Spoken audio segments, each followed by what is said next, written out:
আসরের মুসলমান হযরতে জুবাইদা কি হযরতে খলিফা হারুন বলতেছে, বিবিরে তুমি তো অনেক সুন্দর। তখন স্ত্রী তার সাথে কথা বলতেছিল, না এটা কি করে হয়, তুমি আমার ফামটাম মারতেছো। তখন খলিফা হারুন রশিদ ডাক দেখায়, বিবিরে তুমি যদি চাঁদের চেয়ে সুন্দর না হও তাহলে তুমি 3 তালাক। চাঁদের চেয়ে যদি বেশি সুন্দর না হও তাহলে বিবিরে তুমি 3 তালাক। খলিফা তো বলে ফেলছে। স্ত্রী ডাক দেখায়, স্বামী কি বললেন হিসাব করছেননি? আপনি বলেছেন আমি যদি চাঁদের চেয়ে সুন্দর না হই তাহলে আমি 3 তালাক। স্বামীরে আপনি জুদা হয়ে যান। আমি জুদা হয়ে গেলাম, কারণ তালাক পতিত হয়ে গেছে। এই জন্য ওলামা একরাম আছে, মাসালা আগে জানবেন, তারপর আপনি আমার কাছে আসবেন। এখন থেকে আপনাকে আমাকে দেখা হারাম, আপনি আমাকে দেখা হারাম। আপনি জুদা হয়ে যান, আলাদা হয়ে যান। আগের নারীরা কত চমৎকার ছিল ভাই। আজকে একটা ব্যাখ্যা দিয়ে যাই, আমরা হুজুরগার দোয়া কবুল হয় না, আমাদের চোখের মর্যাদা হয় না, জবানের বরকত হয় না। আগের যুগের মুন্সি মোল্লা যারা ছিল, এলাকায় ইমামতি করত, তারা দোয়া কালাম করতো, আলহামদুলিল্লাহ রাব্বিল আলামিন আর রহমানির রহিম মালিক ইয়াউমিদ্দিন ইয়াকা নাবুদু ওয়া ইয়াকা নাস্তাইন। পানির ভিতর পানি ভরা দিছে না? হ্যাঁ, আগের মুন্সি কেরাত অশুদ্ধ ছিল কিন্তু জবান শুদ্ধ ছিল। হ্যাঁ, কি কথা কন না কেন? খুব মনোযোগ দিয়ে। মোল্লা আলী কারি মক্কি হানাফি হারবি এত বড় একজন মুহাদ্দিস ছিলেন, পৃথিবীর সব আলেমরা বলছে উনি জমানার মুজাদ্দিদ। বহুবার আল্লাহর নবীর সাথে স্বপ্নে জিয়ারত হয়েছে, শুনলে খুশি হবেন। পবিত্র মিলাদুন নবীর পক্ষে একখানা কিতাব উনি লিখে গেছেন, আল মাউরিদুর রাবি ফি মাউলিদিন নবী সাল্লাল্লাহু আলাইহি ওয়াসাল্লাম। এই কিতাবের মধ্যে তিনি একটা ঘটনার উল্লেখ করেছেন। ভারতীয় উপমহাদেশে তৎকালীন সময়ে বিশ্ববিখ্যাত একজন আল্লাহওয়ালা ব্যক্তি ছিলেন, তার নাম হযরত খাজা মাহমুদ বাহদাবনী নকশবন্দি রহমাতুল্লাহ আলাইহি। নকশবন্দিয়া তরিকার এক উজ্জ্বল নক্ষত্র ছিলেন তিনি। খাজা মাহমুদ বাহদাবনী নকশবন্দি সুদূর উজবেকিস্তান বুখারা থেকে দিল্লি এসেছিলেন কালেমার দাওয়াত দেওয়ার জন্য। আহা, তখন এ জমিনের সম্রাট ছিল সম্রাট হুমায়ুন। হুমায়ুন জানতে পারলো হুজুর আসছে, আল্লাহ বলে একজন আল্লাহর ওলি। হুমায়ুন বৈরাম খানকে ডাক দিয়ে বলল, বৈরাম তুমি একটু তাড়াতাড়ি যাও, আল্লাহর ওলি খাজা মাহমুদ বাহদাবনী নকশবন্দি রহমাতুল্লাহ আলাইহি আমার দরবারে, রাজ দরবারে একটু দোয়া করাও। হুজুর দোয়া করলে আল্লাহ আমাদেরকে বরকত দিবে। তার মানে বোঝা গেল আগের রাজা বাচ্চা যারা ছিল তারা আল্লাহর ওলিদেরকে মহাব্বত করত।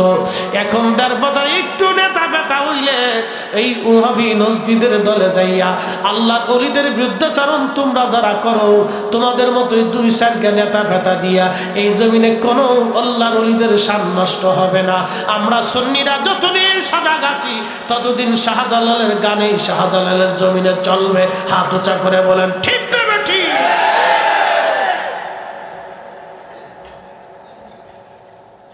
তেলের গাড়ি তেলে চলে,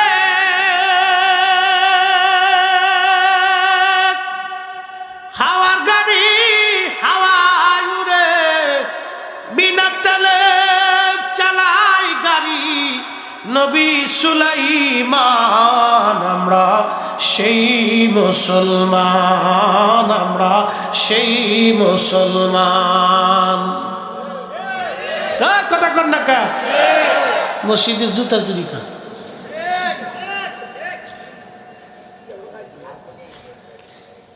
খুব মনোযোগ দিয়ে শুনিয়ে যান বাবাজি। হযরতে খাজা মাহমুদ বাহদাবনীকে দাওয়াত করা হলো। বৈরাম খান যা বলতেছে, হুজুর সম্রাট হুমায়ুন আপনাকে রাজ দরবারে দাওয়াত করেছেন দোয়া করার জন্য। কত বড় আল্লাহ বলা তারা ছিলেন দেখেন। বৈরাম খানকে ধমক দে বলে, বেটা যাও তোমার বাচ্চাকে যায়া বলো মাহমুদ বাহাদাবনি নকশাবন্দি রাজা বাদশার দরবারে ধন্না দেয় না, রাজা বাদশার বাড়িতে সে দাওয়াত নেয় না, কারণ রাজা রাজ্যদের টাকার ভিতরে মানুষের রক্ত লাগা থাকে। আল্লাহু আকবার। ধমক দেখে, যা বেটা তোর রাজাকে যে বল মাহমুদ বাহাদাবনি দাওয়াত নেয় না। তো তাদের একিদ কত মজবুত ছিল, আমরা 2000-5000 টাকা আমাদের নফস নষ্ট হয়ে যায়, আর তারা রাজা বাদশার দরবারে দাওয়াত নেয় না। যা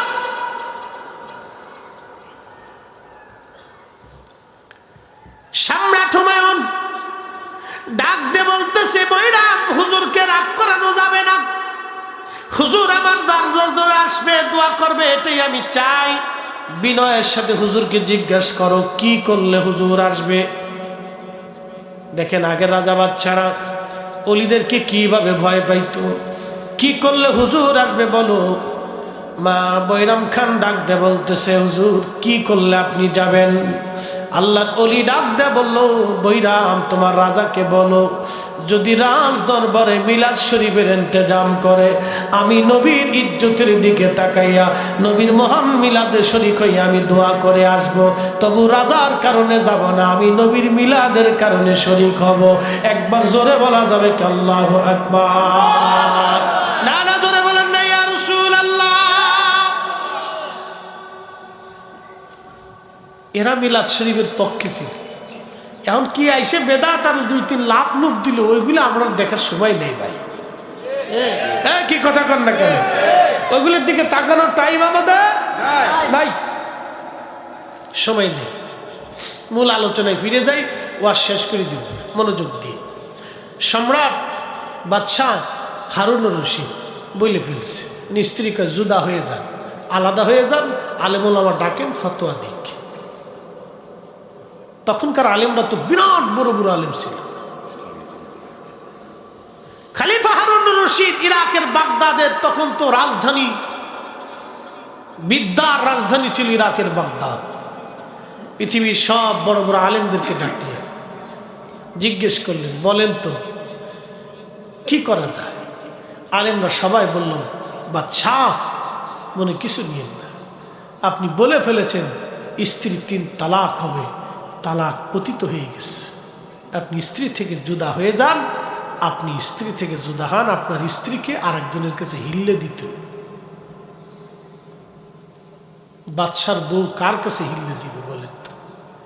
জুবাইদা কান্নাকাটি, খলিফা বিমর্ষ হয়ে গেলেন, আহা কি বলে ফেললাম, আমার এত সতী সাধুর স্ত্রী, তাহাজ্জুদ গুজারি বিবি, কোথায় আর পাবো স্ত্রী বলেন তো? দেশে তো বউ কোনো অভাব নাই, কিন্তু নামাজি বউ কয়টা?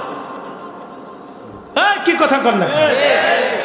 যুবক আপনাদেরকে বলতেছি, সারা জীবন শুনে রাখবেন, কোন স্ত্রী যদি পরহেজগার হয়, নামাজি হয়, পর্দানশীল হয়, তার চেহারা যদি খারাপও থাকে, আল্লাহর কসম করে আপনাকে বলে দিয়ে যাচ্ছি, এই স্ত্রীর মতো কোন স্ত্রী আপনি পাবেন না।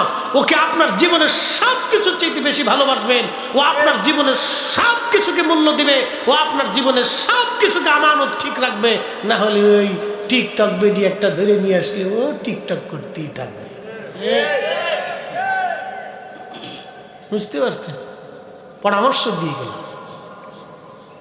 অনেক স্ত্রীর চেহারা ভালো না হলে কষ্ট দেয়, এটা বিয়াক্কেল কোথাকার। নামাজি পর্দানশীল স্ত্রী কত মানুষের জীবনে ভাগ্যে জুটে না জানো, এটা নসিব লাগে। হ্যাঁ নসিব লাগে। খুব মনোযোগ দিয়ে খলিফা হারুনুর রশিদ বিরাট বিমর্ষ, চিন্তায় চিন্তায় রাজকাজ ছেড়ে দিয়েছে। একদিন চিন্তা করে করে খলিফা হারুনুর রশিদ নদীর পাড়ে রাস্তার ধারে চুপচাপ হাওয়া খাচ্ছে, মনের দুঃখ নিয়ে বসে আছে, কোনো রাজকার্য আর সে করে না, মন বেজার। কয়েক মাস খলিফা হারুনুর রশিদ বসা, রাস্তা দিয়ে এক যুবক আলেম আসতেছে, সালাম দিয়ে জিজ্ঞেস করলেন, কে গো আপনি? বলে আমি দেশের খলিফা। মন বেজার কেন? বলে বেটা রে, এত আলেমরা যা পারলো না তোমার কাছে বলে লাভ কি? এত বড় বড় হাস্তিরা যার সমাধান দিতে পারে নাই, তোমার মতো শুকনা ছেলের কাছে বলে লাভ কি? বলে হুজুর আপনি বলেন দেখি কোনো সমাধান দিতে পারি কিনা, কারণ সিংহের দরজায় ইঁদুরেরও দরকার হয়। এই জন্য নিজেকে সর্বসর্ব বাবা ভালো না, সবারই দরকার। এই জন্য প্রতিবেশীরা মিলেমিশে থাকবেন।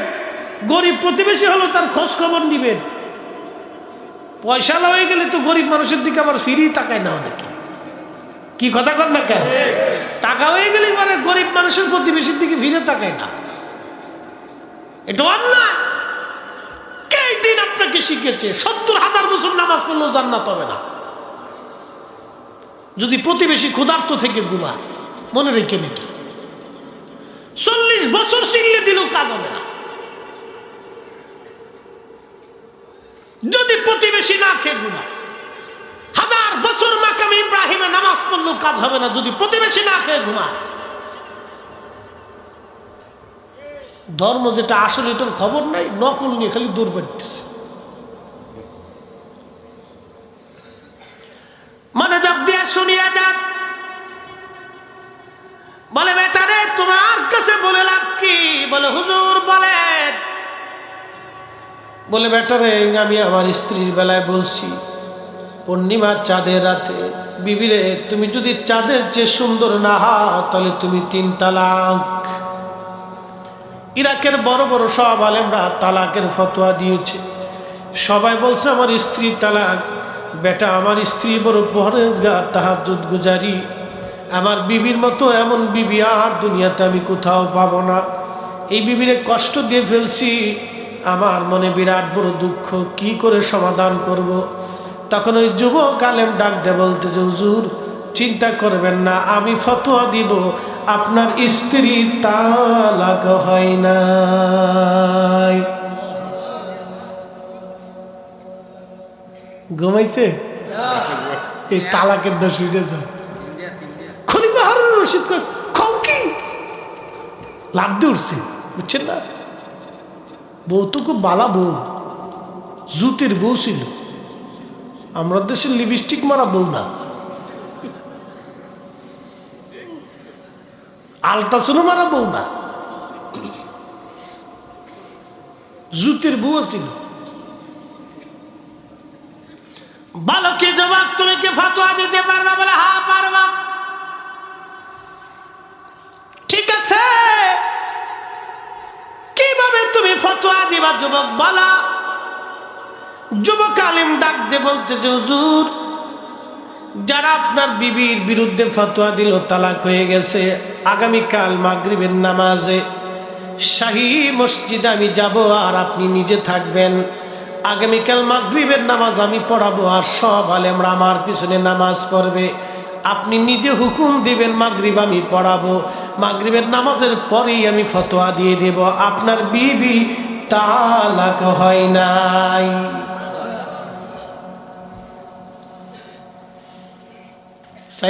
কে ঘুমাসে না? ও আর শুনে যাচ্ছে মাদ্রাসার বলাবার ওখানেই বয়সে আমরা গুছাইয়ে দেখছি হুজুরে কি কয় শুনি। শুনতে শুনতে আজকে বক্তা হয়েছি। শুনতে হইব,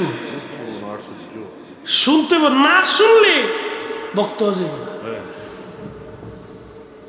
এম থাকতে হইব।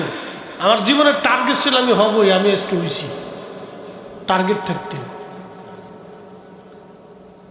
মনোযোগ দিয়ে ওই যুবক আলেম ডাক দিয়ে বলতেছে মাগরিব আমি পড়াবো। বলে ঠিক আছে যুবক আসো। খলিফা হারুন রশিদ পরের দিন মাগরিবের নামাজের সময় আগে ঘোষণা দিয়েছে কালকে আমার এক মেহমান আসবে। সব আলেমরা যেন কালকে মাগরিবের নামাজ অবশ্যই শাহী মসজিদে আদায় করে। ওই মেহমান কালকে নামাজ পড়াবে মাগরিব, তারপরে সে ফতোয়া দিবে আমার স্ত্রী বলে তালাক হয় নাই। সব আলেমরা কয় এটা আবার কেটা? বড় বড় আলেম যারা এ কে, লোকটা কে তাহলে? আচ্ছা ঠিক আছে আসুক তো। তখনকার দিনে এক একজন আলেম কত ছিল জানেন? ১,০০,০০০ হাদিসের হাফিজ।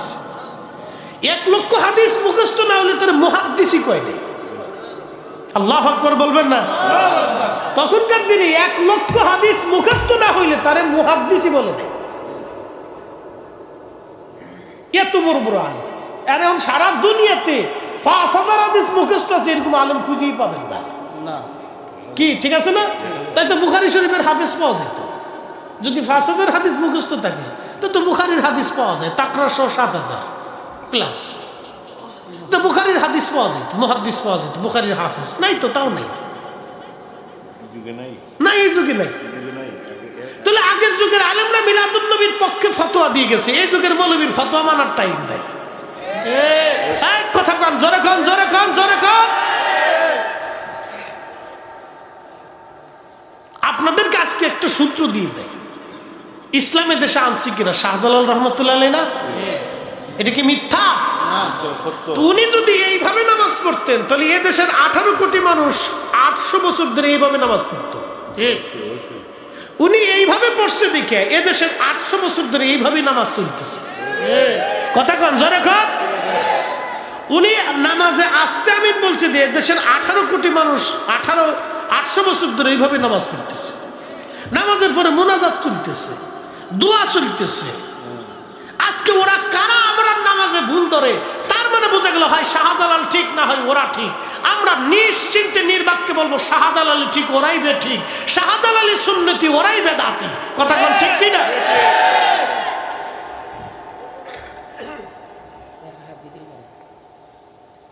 বেতের 1 রাকাত বানাইছে, কি সুরের সুর। তারাবির নামাজ 8 রাকাত বানাইছে, 12 রাকাত নাই। এটা আপনাদের দেশে যে ইন্ডাস্ট্রি আসতেছে এই গুণে মেলা কিছু দেখবেন, কিন্তু প্রোডাকশন আছে এদেশে। হ্যাঁ, এই কোম্পানিগুলো আসছে দেখবেন এরকম যুবকদেরকে ওরা এই প্রোডাকশন দিয়ে ফেলবে। আপনাদেরকে সতর্ক করে যাচ্ছে আজ, খুব সাবধান, খুব সাবধান আপনারা। কি আপনি দাঁড়াইলেন, কে আন্দোলন করবেন নাকি?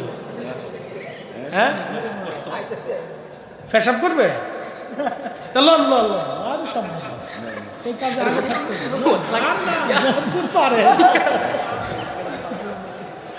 শীতের রাত তো আমরা যতদূর খুশি যা আজকে বসে শেষ করে ফেলা।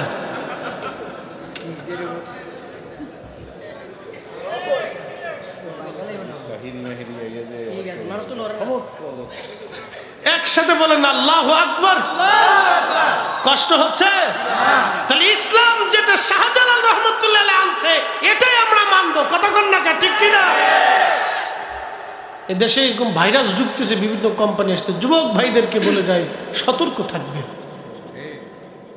সতর্ক হতে হবে। কাদিয়ানি ফাদিয়ানি এক একটা নতুন এক একটা এসে আমাদের দেশে বিশৃঙ্খলা করবে। সিলেটের জমিন খুব পবিত্র জমিন। আচ্ছা, আপনাদেরকে একটা প্রশ্ন করি, জবাব দিবেন তো? হীরকখণ্ড, মাটির উপরে হীরা, মাটির নিচে পাথর। কথা বুঝেন নাই? হীরার খণ্ড, মাটির উপরে হীরা, মাটির নিচে কি পাথর হয় না হীরা হয়? মাটির উপরেও হীরা, মাটির নিচেও হীরা। স্বর্ণের খণ্ড, মাটির উপরেও স্বর্ণ, মাটির নিচেও স্বর্ণ। আল্লাহর ওলিরা মাটির উপরেও ওলি, মাটির নিচেও ওলি। কথা কর। এই মাটির নিচে 360 জন ওলি এখনো শোয়া। আপনারা বাতিলের কাছে মাথা নত করবেন কেন? মাথা উঁচু করে শক্ত হয়ে দাঁড়িয়ে থাকতে হবে। কথা বলেন ঠিক না বেটা?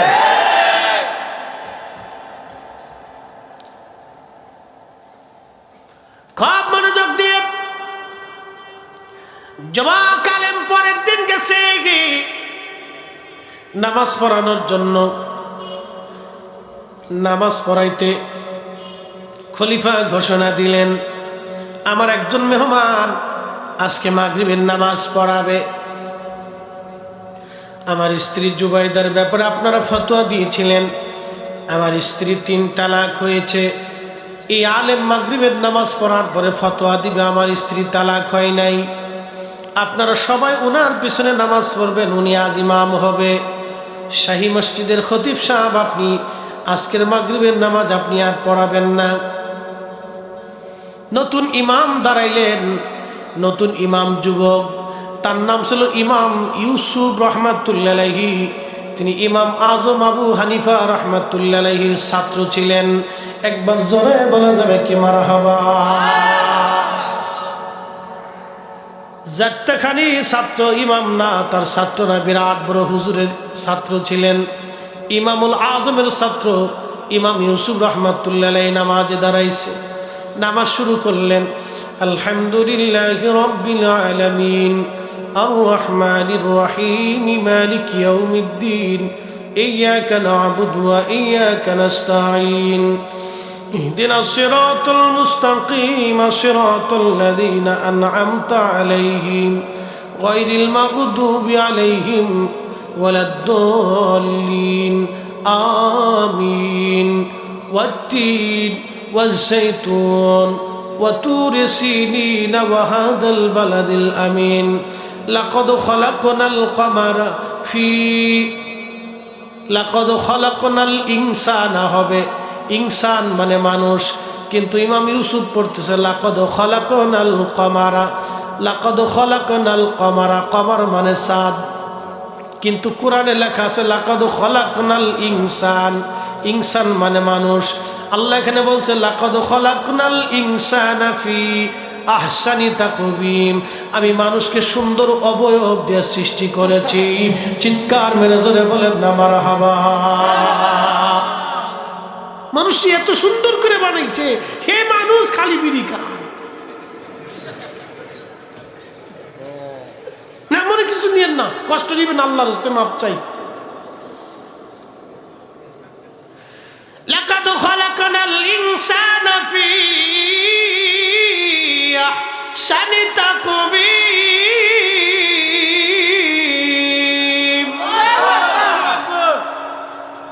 ইমাম ইউসুফ পড়তেছে লাকাদ খালাকনাল কমারা ফি, পিছন দিক থেকে তাকবীর আসছে আল্লাহু আকবার, মানে ভুল হইছে, তাকবীর আসছে ভুলে তো আল্লাহু আকবার। আবার পড়তেছে লাকাদ ওয়াত-তিনি ওয়াজ-যাইতুন ওয়া তুরি সিনিনা ওয়া হাদাল বালাদিল আমিন লাকাদ খালাকনাল কমারা ফি, পিছন দিক থেকে আবার তো আল্লাহু আকবার। খলিফা চিন্তা করে ওরে হুজুর ধরে লইছে আজকে, যে সূরা ৩ এর ভিতরে ভুল পড়ে হেতা আমার বোর তালাকের কি বিপদ। তিনবারে তো ভুল পড়লে নামাজ আবার দোহরাইতে হবে। পরবর্তী ইমাম ইউসুফ রাহমাতুল্লাহ আলাইহি আবার নামাজ ঠিক মতো পড়লেন, লাকাদ খালাকনাল ইনসানা ফি আহসানি তাকবীম সুম্মা রাদাদনাহু আসফালা সাফিলিন। নামাজ শেষ করছে সূরা ৩ পড়ে, নামাজ কালাম শেষ হয়ে যাওয়ার পরে খলিফা তো আর কোনো কথাবার্তা নেই, শেষ। আইম্মা ইকরাম বলতেছে খলিফা কি হুজুর ধরে নিয়ে আসছেন, সূরা ৩ ভুল করে। ইমাম ইউসুফ বলতেছে না আমি ভুল করি নাই, ভুল তো আপনারা করছেন। আল্লাহু আকবার, না না হয় না, আরো জোরে। ইমামরা কি বিচক্ষণ ছিল, ভুল তো আমি করিনি আপনারা করেছেন, নামাজ তো আপনি পড়িয়েছেন, ভুল আপনি পড়েছেন, আমরা কি করে ভুল করলাম? বলে খলিফার স্ত্রীর ব্যাপারে তালাক পতিত হয়েছে, ফতোয়া আপনারা দিয়েছেন আমি না। বলে হ্যাঁ তালাক তো হয়েছে। বলে কি করে হয়েছে? বলে কোরআন বলতেছে লাকাদ খালাকনাল ইনসানা ফি আহসানি তাকবীম, মানুষকে আমি সুন্দর আহসান অবয়ব দিয়ে চমৎকার সৌন্দর্য দিয়ে আমি মানুষ সৃষ্টি করেছি। এখানে তো আল্লাহ কামারের কথা, চাঁদের কথা বলে নাই, আল্লাহ মানুষের কথা বলেছে। যেহেতু কোরআন বলছে মানুষ সুন্দর, তাহলে খলিফার স্ত্রী চাঁদের চাইতে খলিফার স্ত্রী সুন্দর। কোরআন বলতেছে, বলেন আল্লাহু আকবার। খলিফা গায় ঠিক আছে ঠিক আছে ঠিক আছে, এই সত্য, ঠিক আছে, কোরআনে সব সমান।